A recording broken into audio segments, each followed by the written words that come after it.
तैयारी start. Cyber अपराधों की रोकथाम के लिए अंतर्राष्ट्रीय स्तर पर सहयोग व समन्वय की जरूरत लंबे समय से महसूस की जाती रही है।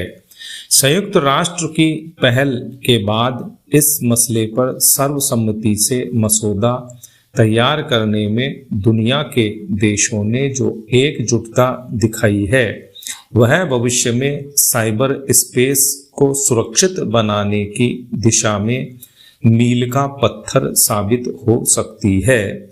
संयुक्त राष्ट्र महासभा में यह मसौदा पारित हो गया तो साइबर क्राइम रोकने के लिए अंतर्राष्ट्रीय संधि पर मुहर लग जाएगी। संधि पर हस्ताक्षर करने वाले देशों को ऐसे कानून बनाने होंगे जिनसे साइबर अपराधों की रोकथाम व निगरानी में आसानी हो। भारत जैसे देशों के लिए संधि के अनुरूप होने वाले प्रावधान ज्यादा उपयोगी होंगे, जहां पिछले सालों में साइबर अपराध के मामले बहुत ज्यादा बढ़े हैं।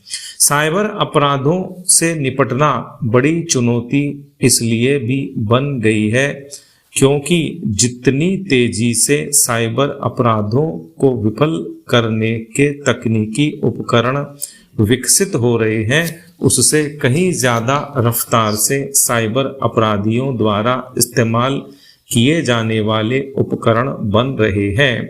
दरअसल तकनीकी उपकरणों की मदद से साइबर अपराधी अपने टारगेट पर आसानी से हमला कर देते हैं। इसकी वजह यह भी है कि कई बार एक देश में हुए साइबर अपराध को दुनिया के किसी दूसरे कोने में बैठकर अंजाम दिया जाता है।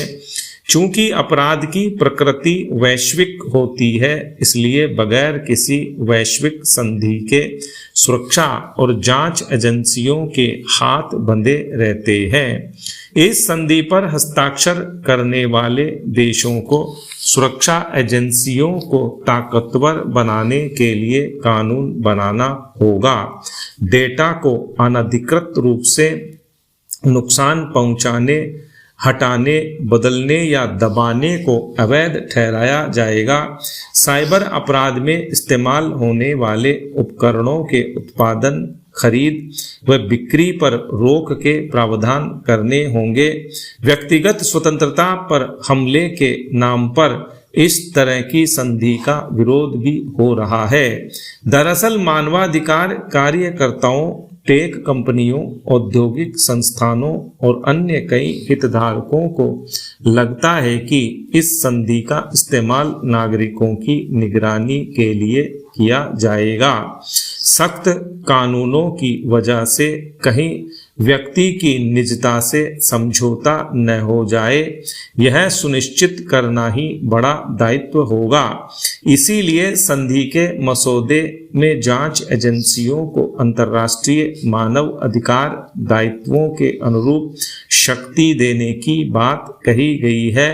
सही मायने में सभी देशों के लिए साइबर स्पेस की दुनिया खूबसूरत है तो खतरनाक भी। समय रहते इन खतरों से निपटने की तैयारी को मूर्त रूप देना होगा, अन्यथा अंजाम और भयावह हो सकते हैं। नेतृत्व एक बहुआयामी अवधारणा है। मूल्यों और नैतिकता के माध्यम से इसे समझा जा सकता है। नेतृत्व केवल एक निर्धारित लक्ष्य को प्राप्त करने के लिए दूसरों का मार्गदर्शन करना ही नहीं है, यह एक ऐसे वातावरण को बढ़ावा देने के बारे में भी है जहां नैतिक सिद्धांत और व्यक्तिगत अखंडता निर्णय लेने की प्रक्रियाओं का मार्गदर्शन करती है। जो लीडर अपने काम को मजबूत मूल्यों और नैतिकता पर आधारित करते हैं, वे विश्वास, निष्ठा और दीर्घकालिक सफलता को प्रेरित करने की अधिक क्षमता रखते हैं।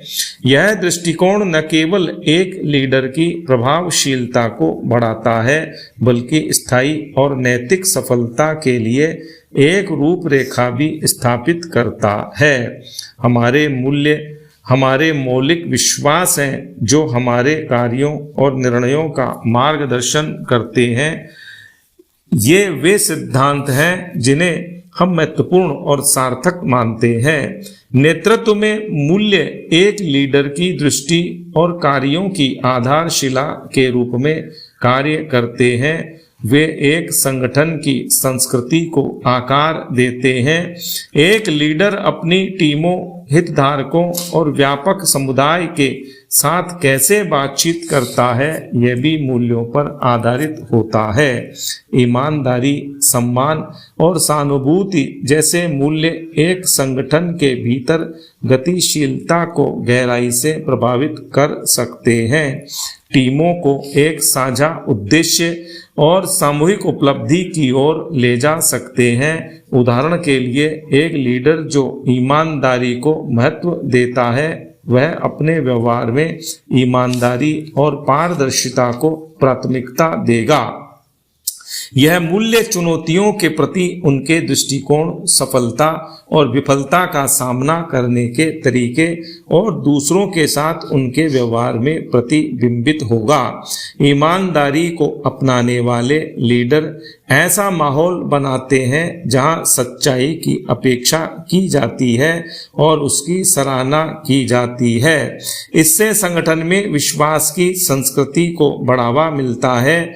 जब लीडर लगातार इन मूल्यों का प्रदर्शन करते हैं तो वे व्यवहार के लिए एक मानक निर्धारित करते हैं जो दूसरों को भी ऐसा करने के लिए प्रोत्साहित करता है। मूल्यों में यह स्थिरता एक सुसंगत और प्रेरित टीम बनाने में मदद करती है, जो अंततः एक अधिक लचीला और अनुकूल संगठन बनाती है। स्टॉप।